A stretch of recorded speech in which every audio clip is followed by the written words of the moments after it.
Hi, I'm Jack Draper. Shout out to QualityShot Tennis. Hey guys, and welcome back to the channel. It's another preview and prediction video, and it's between two incredibly entertaining individuals in Carlos Alcaraz and Felix Auger Aliassime for the quarterfinal of Indian Wells 2023. Before we get into it though, remember to hit that like button, do subscribe if you're new, and also do leave a rating or review if you're listening on a podcast platform. On top of that, thank you to our members on YouTube. It's greatly appreciated. You're all legends for tuning in as always. And on top of that, feel free not only in the community tab, but also comment on videos as well. If you have suggestions of videos you'd like on the channel, and of course you guys most likely will get those videos on the channel. Also, you can contribute on podcast platforms. No obligation as well, of course. Let's get into this then. So, Carlos Alcaraz and Felix Auger Aliassime. This is a really intriguing matchup, and I'll tell you why. Because the head-to-head is actually 3-0 in favor of Felix Auger Aliassime. So you can see here, US Open in 2021, where Carlos Alcaraz had to retire, but obviously Felix gets the win in the end. He took the first set as well, beating the Davis Cup. Now, this was a really interesting victory because it was straight after, really only a few days after Alcaraz had won the US Open, and it was surprising in itself that he was going to compete at the Davis Cup, given how much he'd played throughout the whole of that US Open. I think it was 15 hours in the last four matches it was. But he still played, lost in 3 sets, and then he lost in Basel at the back end of last year in straight sets as well, indoors. So Felix has a really good record against Carlos, and that might be surprising to some. To others, it won't be surprising because you'll know about this. But Alcaraz generally has very good head-to-heads against people around the same age as him, or even people that are older. But generally against the top players, his head-to-head isn't too bad. Against Felix, though, it's actually, he's never beaten him. So, it's an intriguing one for sure. What we're going to do is we're going to break down and talk a little bit about their form at the tournament so far. Then I'll talk a little bit about why Felix has had such success against Alcaraz in the past. Are there external factors? Also stylistically, though, why doesn't it work as well? And then talk about talk about what things we should be looking out for in the matchup for the specific match, of the conditions, what tactics might be employed, and then ultimately give you guys my prediction. So let's talk about how they've been playing so far at Indian Wells. I think Alcaraz has looked pretty good, in all honesty. He beat Alcaraz in the first round in straight sets. Grykspor, who's been in really good form this year in straights as well. Draper, I think, that was unfortunate that Draper got injured when he did and had to pull out after the first set. Alcaraz took a 6-2, but you could tell he was a bit handicapped, so it's hard to really pass a lot of judgment on that. I was hoping that actually maybe Murray might get through instead of Draper, and then we'd see Alcaraz against Murray. I just felt that maybe he'd pose more issues for Alcaraz and things to figure out, although he's beaten Murray in the past, of course. For Draper, it's a bit different. What I would say is, from my perspective personally, Alcaraz is looking better, but I don't think he's at 100%. I don't think he's looking 100% whatsoever. I think he seems okay. Like, he seems around 80%, and we see flashes of him playing his best tennis, but he hasn't played any tennis until the last few weeks, and he was playing on clay. Indian Wells is his first hardcourt tournament of the year, so the fact that he's playing this well, I think, is a really good sign. And I think he is slowly getting better and better, which is good. What I will also say is, going into this, he has good feeling around Indian Wells making the semi-finals last year, lost to Nadal in very, very windy conditions. There's no shame in that. And he'll be looking at the draw thinking, well, there's no Nadal, there's no Djokovic. He'll be fancying his chances. For Felix Auger Aliassime, his run has been pretty good as well. Only dropped the 1 set, beat Martinez in straight sets in the first round, Pedro Martinez, that is. Francis Cerundolo, who was playing some good tennis and fairness in straight sets as well. And then Tommy Paul, who has been playing really well because he made the final of Acapulco, losing to de Minaur. A bit of fatigue there, probably the reason why he lost as well. And the good thing about this win, he probably didn't play his best tennis, but I think he's slowly been playing better throughout the week. But it's actually the fact that he took the final set tiebreaker, 8-6. He was clutch in the end. He actually came back from a set down as well, Felix. So that's positive, showing a lot of fight and coming through nicely. His first serve percentage has been quite low throughout this whole year, around 50-55%. It was just above that 58%, but positive signs behind the first and second serve at 78% and 53% respectively, which is very good. Winning style unforced errors even, so okay. Right, let's then talk about the head-to-head and why Felix has been able to trump him. Well, the US Open one, I'm not going to take too much into that.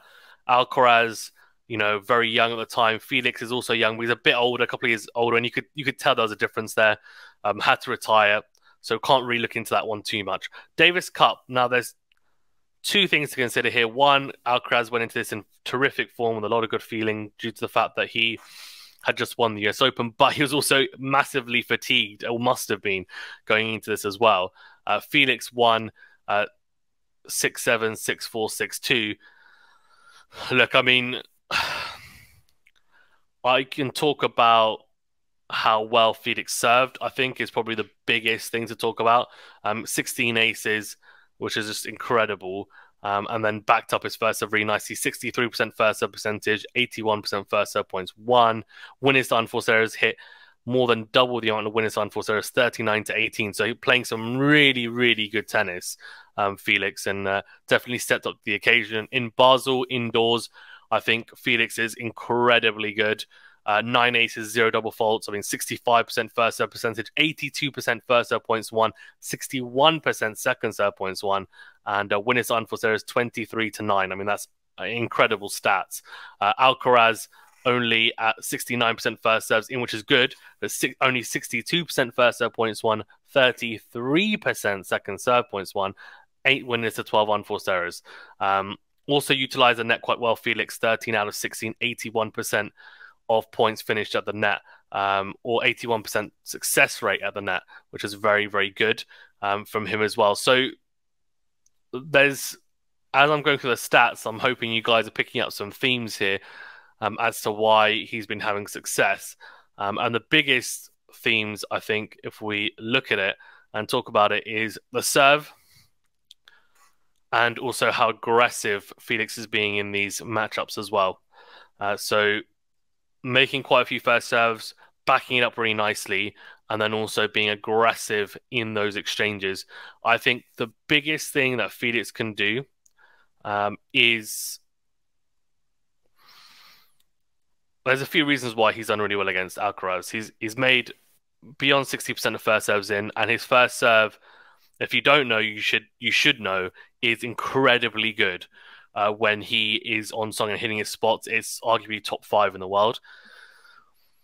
On fast conditions, like indoor hard courts or quick hard courts, is a nightmare. It's an absolute nightmare to face. Genuinely, it's just so hard.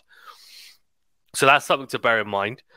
He will win a lot of free points on his serve, a lot more than, say, Alcaraz will, and that gives him a heightened advantage, no doubt, of course. But then you'd say, well, okay, well, Alcaraz comes up against an Isner and a Pelka or other players who have incredible serves as well. It's not just that. Felix against Alcaraz, it seems, does raise his level and almost, I think he rises to the occasion, actually, in all honesty, in terms of mentally and physically. And it seems that he's happy to hit with him from the back of the court. And I almost think we get to see the best version of Felix Auger Aliassime. We have seen the best version of him against Alcaraz because he opens up on the forehand. He is aggressive with that side. And on the backhand side, we know there's work to be done there. But what both players do really well, Alcaraz included, is they run around the backhand really nicely and they hit beautiful into-out forehands.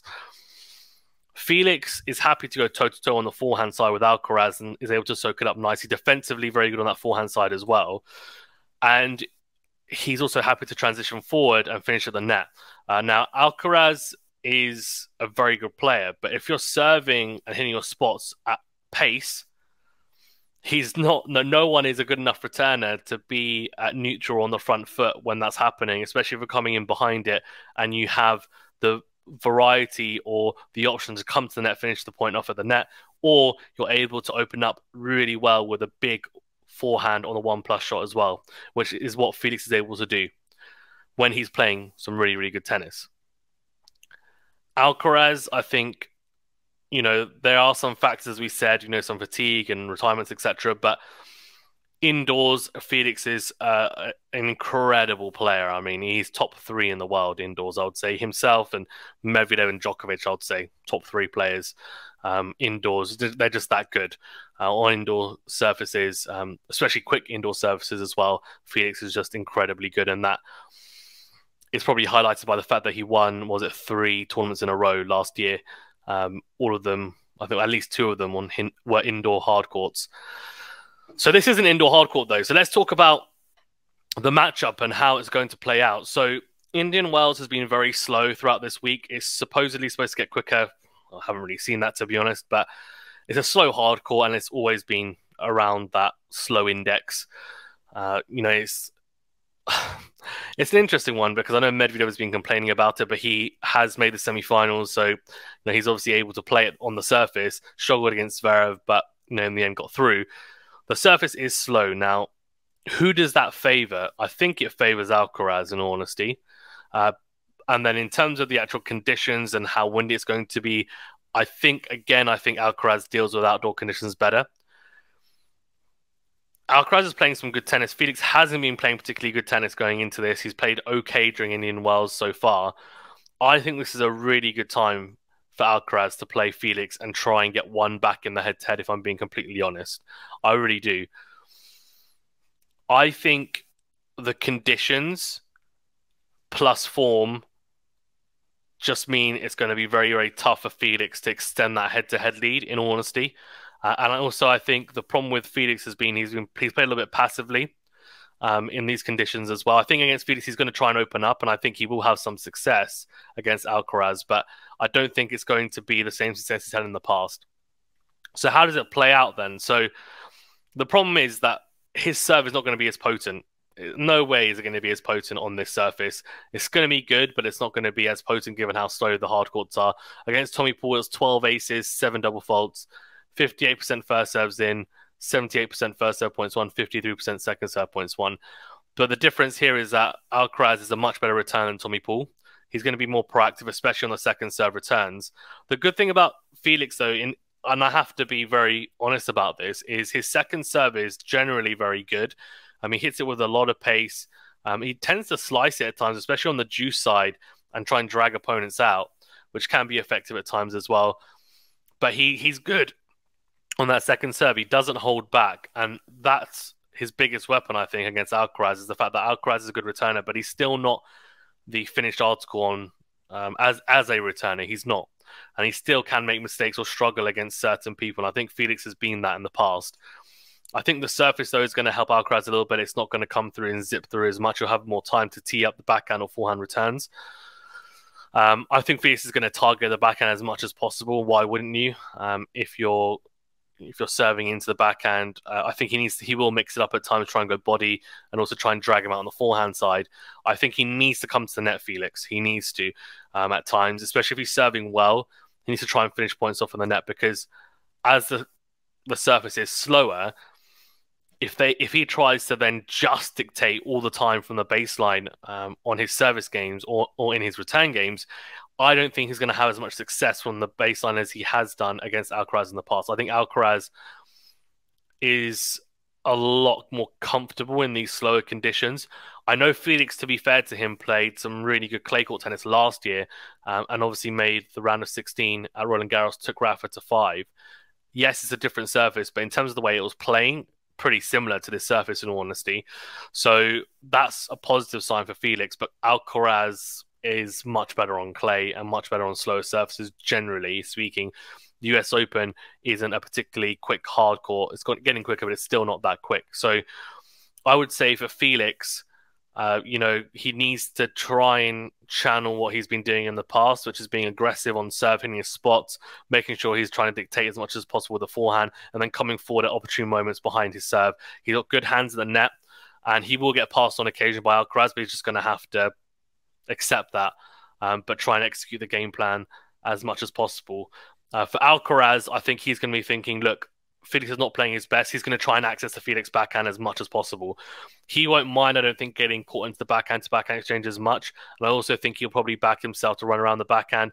With Felix, the thing about Felix is he sometimes doesn't have enough angle on his backhand crosses that it does give the opponent quite a good opportunity, if they've got good enough footwork, to get around that backhand and hit the into-out forehand or into-in forehand. Whereas with Alcaraz, the one thing about his backhand, generally speaking, is I think he normally tends to get enough angle. It might not be struck as well as some other players on tour, like a Djokovic or a Zverev, etc. But generally speaking, especially if we're talking about a backhand-to-backhand exchange with Felix, he will have enough time to tee up the backhand cross and find that angle. And I think Felix will struggle in those exchanges. Felix might look to try and slice at times as well and disrupt Alcaraz's rhythm, which would be, I think, a good shout. But he needs to try and get out of that pattern, I would say, for sure. And I don't think he's really got the ability right now to then go line first as well and be super proactive going line on the backhand side. I think it's more he needs to try and make sure he hits with enough angle that Alcaraz is going to either give him a shorter ball to attack, or he's going to go line first and then he can open up on the forehand side. Or he slices, as I said, and potentially slices down the line to the forehand. Not a bad shout, to be honest with you, either. I think with Alcaraz, we've talked about the forehand to forehand. He's going to dominate that, I think, in my opinion, on this surface anyway. That's my thinking behind it. He hits with a lot more topspin than Felix, from what I've seen. No, let me rephrase. He hits with a lot more pace and topspin than Felix, from what I've seen. I think topspin, Felix is there and thereabouts, and he can flatten out when needed, but he hasn't been hitting through the court as much as Alcaraz. And I think when they play against each other, he tends to ramp it up, but there's a real question mark around whether he's going to be able to do that, given the level that he's been playing recently, and also given the surface and conditions. So we'll see, whether he's able to stick with him in the forehand to forehand. I think Alcaraz, as we know, will also try and come forward as much as possible when he can to the net, whether it's serve volley or transitioning in points as well. And I think both players would be wise to try and do that, because in these types of conditions, you don't want to be grinding for long periods of time at the back of the court. I think the other factor is going to be with the wind, etc. as well, where I've seen some matches being very windy. The serve is going to be intriguing, because I know Felix loves the indoor conditions. That's because they're still. He doesn't have to worry about the elements. If his toss is going all over the place because of the wind, he may not be serving as well as he's done in the past on the quicker surfaces against Alcaraz. And then Alcaraz is going to have a lot more success in those return games. For Alcaraz, I don't think he struggles as much with those conditions, and I do stick by that. I think he's probably more used to them, and also his serve is not as potent as Felix is at the moment, that I don't think it has as adverse effect on him as it would on Felix, if that makes sense. So that's an interesting one to delve into. I think both players are going to have success on the return, and there will be breakpoint opportunities for both players, I think, in this.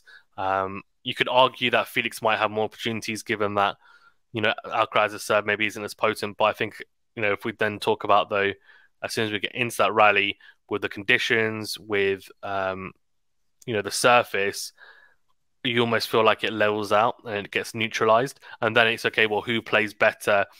Who executes their game plans better? And also who is able to dictate in those ground stroke rallies, who's able to be smarter and actually access the opponent's weakness. And I think Alcaraz most likely is going to be able to do that better than Felix in this specific match. If it was a different surface, different conditions, as I said, I don't know. But given form, conditions, and surface, I think Alcaraz is the one to pick, in my opinion, anyway. If Felix was to win, it wouldn't be a massive surprise given the head-to-head, but I would be surprised, and I'd actually be quite impressed, to be honest with you. And it would be a nice surprise, I think, to see, because he has been struggling this year. It hasn't been particularly easy for him. I almost feel like he's stuck between two styles. I think, beforehand he was very aggressive and also trying to hit the ball flatter and harder and would hit through the court. And that's why he looked really good on the grass and on the quick hard courts. Last year, obviously, tried to work on his clay court game, and he did have success with Tony Nadal with hitting with more coverage and topspin on the forehand. I think, though, he's struggling to sift through the kind of slightly different styles of play on different surfaces. I think he is getting stuck in between a little bit on all surfaces, and he needs to be able to adapt on different surfaces, if that makes sense. And that's what all the great all-court players do. They're able to utilize different tactics on different surfaces, and I feel like maybe with him, he's struggling with that. He's still very young, but Alcaraz is a good example of someone who is able to do that. Of course, you have your core base style, and then it's what you add on to that as well, and are able to add as variations depending on the surface. So anyways, my prediction is Alcaraz in straight sets. I don't think it's going to go to 3. I would be quite surprised if it does go to 3 sets. And I'm not saying this because I'm jumping on the Alcaraz bandwagon or because, I think that Felix is playing horrifically. I just think there's a lot of factors to cater in, as I mentioned in the video, and I think it'll be remiss of me not to think about it and just say, oh, well, Felix has the head-to-head 3-0 advantage, so he's going to win. I think it's not black and white like that. And I think, Felix, he could, if he plays the level that we've seen against Alcaraz in the past, and he's clever, he could definitely win this. He has the ability to do so. But as I said, form-wise, conditions-wise, court-wise, I think it's going to be difficult. So that's my prediction. Let me know yours. Who do you think is going to win and why? And what do you agree with? What do you not agree with? And we'll see you for some of the live streams later on, I'm sure. Thank you very much, guys. Stay safe and well. We'll see you on the next video.